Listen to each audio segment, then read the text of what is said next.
Hi everyone, I'm Dr. Sanjeev Goyal and welcome to the Dr. Crypto Show, where we interview the top leaders in the crypto universe.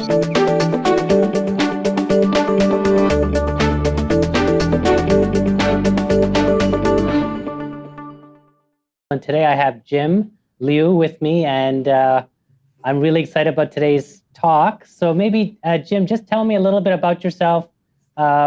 Actually, I have an amazing bio. I'm gonna read the first part of your bio, and then you can go into more detail. So Jim is the associate professor of finance at John Hopkins Business School, and revels in pushing the boundaries of financial knowledge and product development, both as an academic and fintech entrepreneur. He's published pioneering research in the intersection of social media, big data, blockchain, and financial markets. He currently teaches big data and artificial intelligence, extracting business value, cryptocurrencies, and blockchain, and leading entrepreneurship at innovation at John Hopkins Business School. He's also the co-founder of SOCAT Consulting, creates award-winning world-class machine learning, AI, and blockchain products. And I think you have a PhD, if I was just looking at that, BA in mathematics from University of Chicago and a PhD in finance from Columbia. I hope that does a little bit of justice to your bio, but maybe just tell us a little. I'm curious is that how did you even get into this field? Like, Sure. crypto probably wasn't even very much around when, like 5 years ago wasn't a big deal. So I'm kind of curious, how did you get into it? Yeah, no, absolutely. So I have a student named LeVar who is a business school student of mine. And in 2017, he was telling me to look at Bitcoins.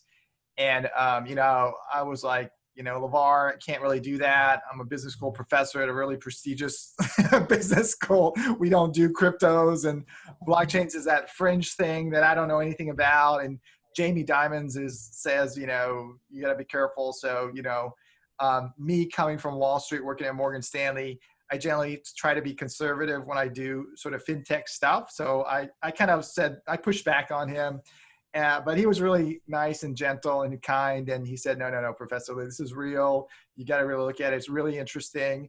So I looked at it, right? I read the white paper. As an academic, how you're trained is whenever you read a paper, you have to read the citations first. So I just went to the back, read all the citations, try to figure out what was going on, and then just got really in there and just started to When was this?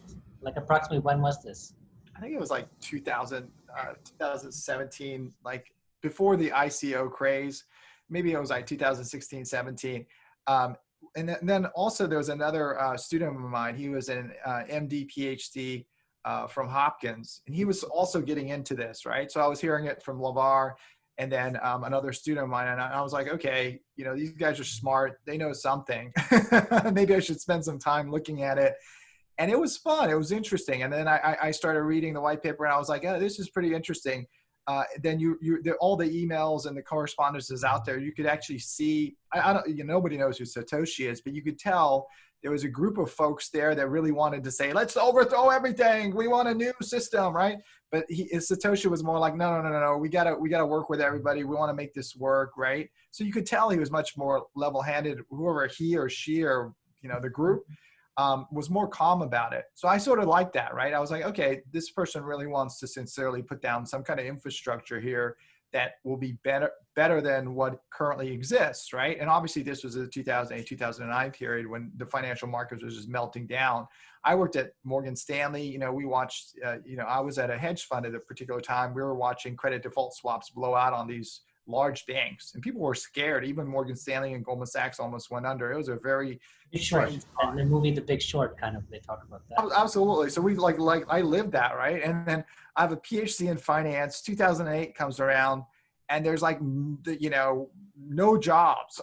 And my wife is like, "What's your problem? Go get a job." I'm like, "There's no financial markets. Nothing's moving. It's like, I got to go do something else." But it was a strange time, right? And I think there was a lot of trust that was lost through that episode, especially on Wall Street. And I think that wave is sort of what we're seeing actually still right now, right? And so that was where it was started. I was an advisor to one of these ICOs where this student of mine, he wanted to create a token in order to understand how the opioids epidemic, who are the cheaters in that ecosystem. So it was a very good, social sort of entrepreneur endeavor. They didn't really raise much. They got like a couple 100,000, but not enough, in order to make it into a business. But it was very interesting. I learned the ICO process. I learned how, this was hitting against what the regulators wanted to do. And there was a lot of confusion about what is Bitcoins, what is Ethereum, is it a commodity, is it real estate? There was a lot of confusion there. And if you really think about it, it's actually pretty interesting. So Bitcoin sort of came out, was first. And then Ethereum actually did kind of an ICO in order to start that community, right? Before the regulators sort of caught wind and said, you can't do this. But I think during that period, it was kind of sad because there was just like so much nonsense, right? There was so much like fraudulent activity at the beginning that I think 99% of that stuff, it was just nonsense, right? And the regulators really clamped down on that. And then, what I've noticed is that we're learning. So, from my perspective, it's just technology, right? when we lay down the internet, there's a lot of opportunities, a lot of benefits. We've seen the first wave of that. And now this is kind of the second wave, right? So this, when I see what's happening now, I think of, 1991 to 95-ish, when you're, what do you do with email? I don't know. What do you do? Are you on email? No, I'm not on it yet. Should we use it? I don't know. But we're kind of there, right? So, I'll talk to some of my friends, and I'm always curious about the average person, right? Is the average person using it yet, right? I know the smart people are early adopters. I get that, right? But it's not really going to take off unless the average person is using it, right? And it kind of reminds me of like what Steve Jobs says, he doesn't enter a market until at least 50% penetration, right, for the cell phones. So we're still at that stage where the early adopters are in there moving around. But I think we're moving sort of past the 2017-18 time. Now it's becoming much more mainstream. And why do I say that? As a US citizen, when you do your taxes are coming around, you have to disclose, if you bought any Bitcoins, right? So it's literally there on the IRS official form. There's ETFs, there's funds that you can invest in, right?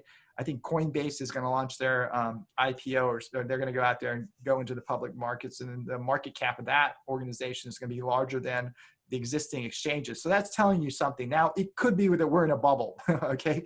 That's possible. Or the market's pretty efficient and the opportunity that people are seeing is just astronomical, and so people are getting excited. Now, just like, when the internet came around the first time, there were a lot of winners and losers, right? And you can't really tell who's going to win or lose at this stage, right? But I want to sort of mention one thing because it makes sort of business sense.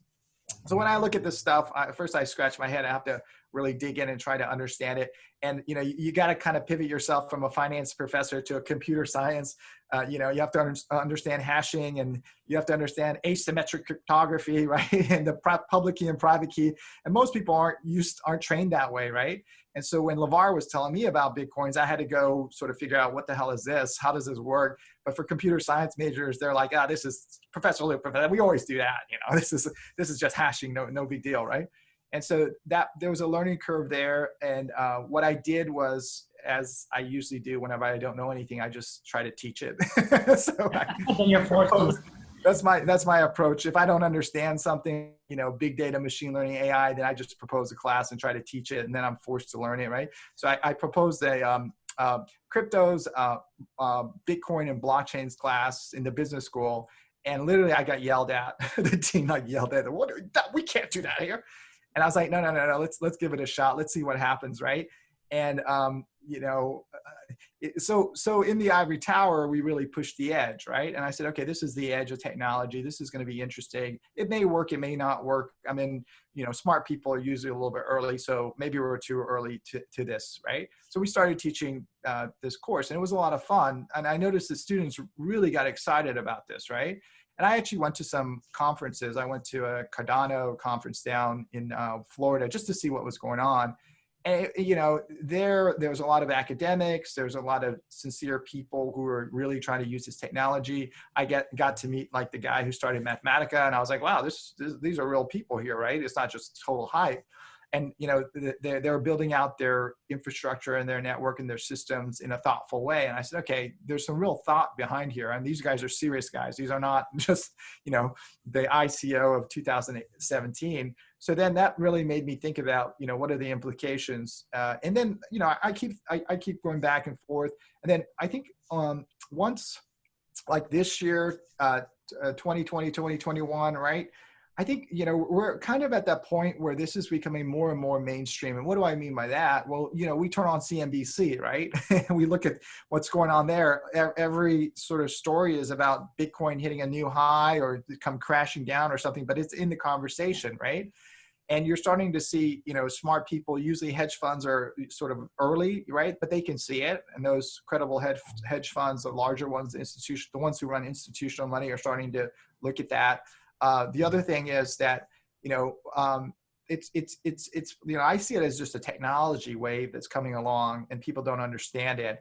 And, I was looking at some videos for when regulators were trying to regulate credit cards, right? They were really far later, like 2 or 3, 4 years afterwards, right?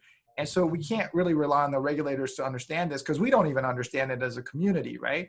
But people are tinkering, they're trying this stuff out. And what's so exciting, I think, about this time around is this DeFi, distributed finance. So we have Bitcoins, we have Ethereum, we have smart contracts. Now where can we take it to the next level? And this is what's really interesting for a finance professor who worked on Wall Street, right? I mean, I've worked at investment banks before, and I can actually see the functionalities that we used to do on an investment bank getting distributed. And what do I mean by that?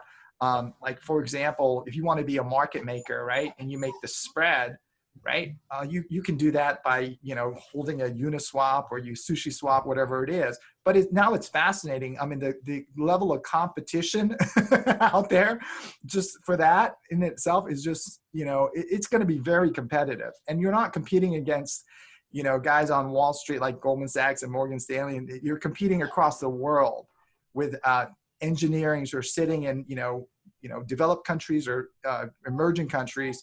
And now the level of competition is going to be very extreme. So I think this is going to move really fast. And why is this happening? Well, because everybody has a shot at this, right? You can create your own idea. You mentioned a little bit earlier about your son and his tennis shoes, right? We're only limited by the creativity of pretty much the whole society who's connected to the internet, right? And all the information is out there. You can go read it. All the YouTube videos are out there. You can watch it, right? And Mark Cuban's, I watch him. He's really thoughtful about what he's thinking about, right? He's trying to code in Solidity, right? And he sees this. He mentioned one thing, and I think this is really important to note: revenue on resale. Okay, what does that mean? Well, that means, like, if I was going to buy a pair of shoes from your son, right, I'd give him whatever, $100 for it. And then he'd give me the shoes. And now I'm going to hold the shoes and I want to resell those shoes. And maybe, they're the hot shoes. I don't know what the hot shoes are now. The price goes up with time. The price goes up, right? And so suppose I sold it for $200, right? Your son only gets my $100, right? He doesn't get any part of that $200 sale, right? And then suppose that person holds it and sells it for $400. Your son doesn't get any part of that, right? There's no revenue to him on the resale. But now imagine that he puts that, and he puts it into a, NFT, non-fungible token, ERC 721. It could be some type of royalty. Exactly. Exactly. So he sells it to me, he gets $10. I sell it to somebody else for $200. Now he gets 10% of that. He gets $20. Now that person sells it for $200 to $400. Now he gets $40. So then he gets $100, and he gets the revenue on resale. And that's fascinating. That's incredible. That hasn't existed before, at least, and then everything's on the blockchain. So we can see that actually your son was the first person to own it. But it doesn't have to be shoes. It could be artwork. It could be creative things. Now, suppose I'm sitting in some, emerging market country, right? And I come up with some really cool art. And I say, hey, instead of I want to get the revenue on resale. Here it is. Put it in this particular smart contract construction. Everybody can see and confirm that it's indeed me. And now I get revenue on resales. And that's great. I think that's amazing, because what's going to happen, because now we've sort of talent is uniformly spread across the world. Now there's a way for you to monetize and continue to monetizing that talent, whatever it is, right? So we haven't had that before. So I think that could really be interesting, because if you think about it, is that the killer app? I don't know, right? But it feels good because everyone has a chance to make money, right? Or make some kind of digital, I don't know if money is the right word, for digital value, right? You'll get something back, and it'll stay with you for a long time. I just put together a presentation for NASA and NFL and NBA players, right? And I was like, hey, I want to take my PowerPoint, I want to, tokenize it and try to do revenue on resale just to see what will happen, right? Oh. And so people are going to tinker with this stuff. Yeah. And, one thing that I'm sort of thinking about right now is like, hey, look, I want to sell an hour of my time.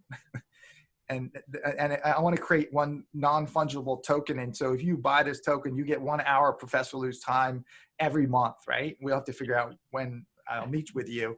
But then there's going to be a catch, right? Because, maybe somebody, in some country that I don't want to spend 1 hour with, right, buys this token, right? Yeah. What I'm going to do is I'm going to add a little smart contract that says that, if Professor Liu gives 0.1 Ethereum to a charity, it liquidates this and it's over, right? And it's going to be out there, so everyone knows which charity and how much you can sort of liquidate this thing, right? Because you still want to have a little bit of, a little bit of choice involved here, right? You want an exit strategy. But then I was thinking about how interesting would that be? Now we're going to monetize our time, right? And access to people. Like, you're a doctor, right? I mean, what kind of doctor are you, right? If one of your customers or clients, right, wants to talk to you, yeah, right? How do they contact you? They're going to have to wait in line, right? And get an appointment with you, right? But what if you issue a token and let it go out there? Now somebody really wants to talk to you. They buy that token and they say, okay, I'm going to get to talk to Dr. Sanjeev. Thank goodness, right?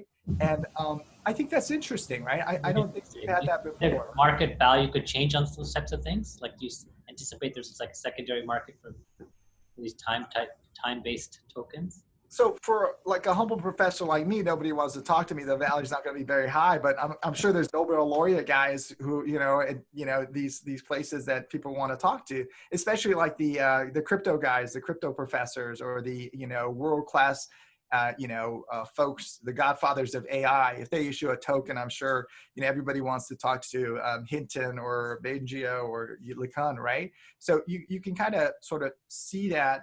And then what else could you do? Well, it's not just academics, right? What about, like if Bill Clinton issued a non-fungible token to get access to him, or Hillary Clinton, or whoever you want to, whichever political figure you want to talk to, right? That could be pretty interesting. And now, that thing could trade around, and every time there's a resale for Bill Clinton's, access to Bill Clinton, he gets a piece of that, which is great. He can do, give it to charity, whatever he wants to do, right? And so I think that could be pretty darn interesting. Now, remember, we couldn't have done this without Bitcoins and the blockchain, right? We could, or the Ethereum and the smart contract. So what's happening is we're laying down these amazing layers of technology that we're going to innovate on top of. And the innovation is going to be available to anyone who has access to the internet. And so, now instead of just saying, hey, you got to come to the investment bank and you got to get an MBA, then you got to go interview, and then you got to go on to, do the investment banking stuff. And only there can you structure these products or projects. That's kind of out the window. Like a whole democratization of finance, really. Oh, yeah, right. It's completely that. I was looking, someone was doing a PowerPoint presentation of all the things in DeFi. And I said, oh, borrowing and lending, that's what a bank does, right? Sort of collateralizing things, and insurance, that's what a bank used to do. Market making, oh, that's what bankers do or traders do in an investment bank, right? And I started looking at all these things. I'm like, oh my gosh, this is all the functionality that banks provide. Banks are going to be in a lot of trouble because, I think about my daughters, right? They're 12 and 14. And I wouldn't be surprised in their life if they never go into a brick and mortar bank, right? They just do everything on a cell phone. And, some of these fintech companies they're kind of skirting around. They're providing banking services so they don't have to get the banking charter. I think of these cards, like I think I saw a presentation about like a credit card, but it's really going through a crypto wallet or something like this. I mean, exactly. So you're seeing companies, there's one in particular, there's many, but they're trying to sort of get closer and closer to it's a credit card functionality, but there's a blockchain or there's a Bitcoin behind it, right? And they're staying, what is it called? They're staying legal, but at the same time, you're seeing them sort of play in the zone that you haven't seen companies play in before. What I'm thinking is that like Square recently, I think it was Square that got their banking charter. Okay, it took like 4 years. Okay, these guys are smart folks there, right? These are forward-thinking technologists, but it took 4 years, right? So is the technology at the point where people are just so, they're frustrated because the regulation is for the past and it's not thinking about the future. And, now, I do think some of the regulation does have to change, looking forward. I think it's going to be very difficult for regulators to try to understand how to put the guardrails down. But I think after the fact, they'll sort of lay these things up. And we saw something very exciting with the mayor of Florida, right? Of Miami. And like, if more and more mayors do that and more people hold these cryptos, and I think they should, then the regulators will have to do something. But I think what it is really at stake here are like jobs, startup activities, right? And just preparing for the next sort of technology wave. And it wouldn't surprise me that if there would be some kind of company, I don't know what it's going to be, and I don't know what industry, but it's going to be using the blockchains, and it's going to sort of dethrone like a Facebook. That wouldn't surprise me, right? Or dethrone or give, Amazon a run for the money, or even Google, right? It's about time that, there's some new guards in there, right? And there's a lot of people all around the world, accessing the internet, trying to think about how to sort of code this up and come up with the next company that's going to do this. And that's just the natural evolution of business, right? With technology and entrepreneurs, as you get bigger and bigger and bigger, it's just really hard to pivot that company so quickly, right? And, when I was growing up, IBM was the one that was sort of overtaken by Microsoft, right? And now Microsoft, is arguably an older company, right? And now, now we're at the point where, is Google and Amazon and Facebook, are they sort of the older tech companies? Maybe, right? Maybe that possibly could happen. Clearly the exchanges are too old, the NYSE and NASDAQ and all these exchanges, because you got Coinbase coming right down here. The other thing that I see and I noticed is that you kind of got parallel tracks here. You got like Ethereum, and you also have Binance, and they're doing like literally the same things right next to each other, right? And I think that's fascinating, and it drives people to innovate and work harder. And that just the level of competition is just incredible, because the internet, anyone can compete on it, right? You can be in Canada, you can be in the US, you can be in Oklahoma, right? Where I'm originally from. It doesn't matter. You can be in New York City, you can be on Wall Street, you can be in DC, Florida, right? And so the competition on the internet, the market is very efficient, when you're talking about the internet stuff. Some people talk about like, a lot of my friends were equity research analysts on Wall Street, right? And, I think the new equity research analysts are more on Reddit, right? And less on Wall Street. And, it's interesting. It's really fascinating. I do believe that we're in a sort of a time that's very, very exciting to be like a tech entrepreneur, right? You're a doctor, right? But why are you so interested in blockchains and making these videos? I share your enthusiasm in this too, right? And I'm a professor, but I'm thinking to myself, what's next? Would I create like a venture fund, like a venture? I don't want to be a VC, but maybe I could do something on a blockchain that mimics a venture fund and allocates. That would be great. Now we could disrupt venture capital as we know it before, right? The other thing is like, or do you want to sort of start a fintech company, right? And you want to actually get further down and take a lot more risk and try to raise sort of capital through like an ICO or some kind of way that you issue tokens legally. From my perspective, right? I want to try to understand how do you do this perfectly well so you don't go to jail, so I can teach it in class, right? So I don't want to teach the wrong things to an MBA student. They're like, oh my gosh, Professor Liew, you told me that you could do this, but you really can't. So that's some of the excitement, but the struggle that we have. I used to right after 2017, I used to teach like ICO inside the class. I said, this is the new way you're going to raise money in the future, and then all of a sudden that was shut down. So I had to pull that out of my notes and say, no, that's not right. So what do you see the next 6 months looking like? What give us some like predictions, or what do you think that what will happen?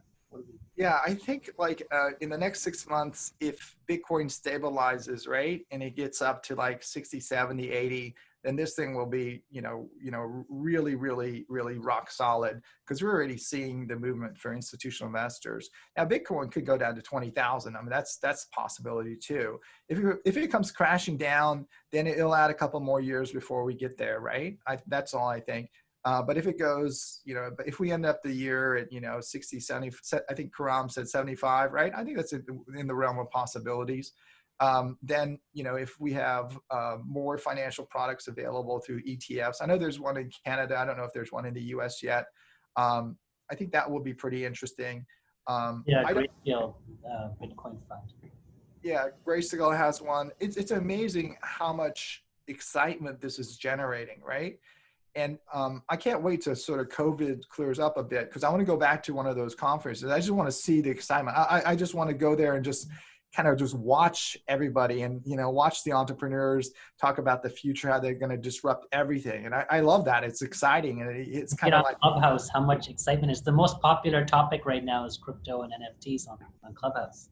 So exactly, right? I mean, I think like, each conversation inside there's groups where people like, how do you buy Bitcoins, all the way to, DeFi and taking it to the next level. And you can just like literally sit on Clubhouse all day long and just get an amazing education, right?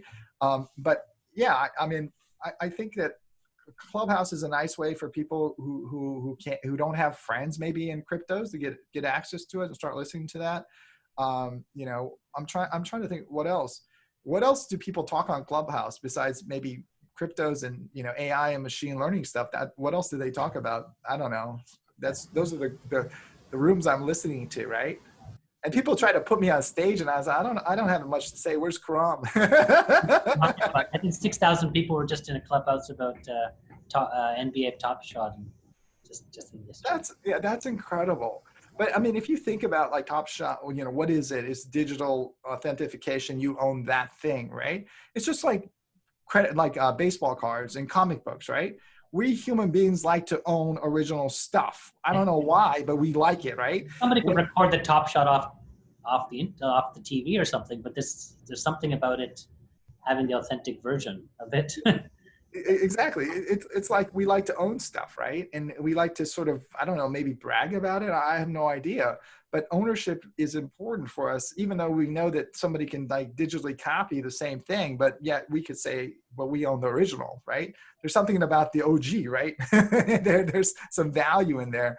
And also, then you can trade it later too, right? Yeah, that's really special. I think someone was telling me that they envision us carrying around our NFTs on our phone and just be able to play it to tell people, hey, this is what I've collected. No, I mean, that makes sense to me, right? That makes sense to me, right? You want to own something and you kind of want to show off that, hey, you've got this, I don't know, you pick your favorite president or your favorite, athlete, right? Take a look at this. This is the original, check it out. It's only 2 seconds long and I paid $1,000, dollars for it, but it's the original, right? And it's kind of fun and interesting, right? I do think like the cell phone is not going to leave us, right, anytime soon, given how often I find myself yelling at my kids, put your cell phone down. You're on a Zoom call with, you're supposed to be in class, right? They're like literally staring at their cell phones. I'm freaking out. And one time, well, actually, this is a funny story. So I'm teaching now. I'm teaching big data machine learning, and there's about like 50 students in there, right? And I'm like, hey guys, how many of you guys are watching your cell phone while you're supposed to be in class, right? Raise your hand, and like everybody raises their hand. That it's so. I don't know how they can do it.